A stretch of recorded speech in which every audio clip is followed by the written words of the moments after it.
溫習一下。我哋頭先咧學過幾樣嘢，第一個就係 angle bisector， 係角嘅平分線，角嘅平分線，三角形佢將呢隻角分開兩等份，咁就叫做角嘅平分線啦。OK， 好，第二個都係 bisector， 叫做 perpendicular。呢個 U 字嚟㗎 ，U bisector。咁呢個呢叫做垂直平分線。垂直平分線呢唔一定由一個點出發嘅喎。嗱，喺度中間有個 midpoint， 垂直畫落去。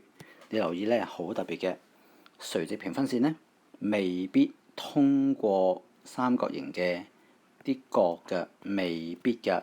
咁呢個叫 perpendicular bisector。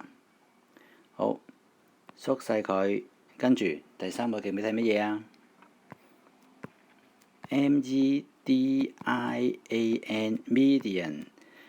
呢就有一個三角形，由一點出發㗎，由一隻角出發嘅，畫到去對面嘅中間點。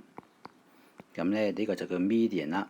median 未必係 perpendicular， 未必係bisect angle， 未必㗎。第三個咯喎，呢個係好。最尾第四個，呢個叫做咧 altitude，altitude 係高咁解，高咁解。好啦，有一個 triangle， 由一點出發，垂直畫落個底度 ，perpendicular to the base。咁咧嗱，未必將對面平分嘅喎，有時短，有時長。佢未必將隻角平分嘅喎，有細有大嘅喎。總之咧就係 perpendicular。咁呢個咧就叫做 altitude。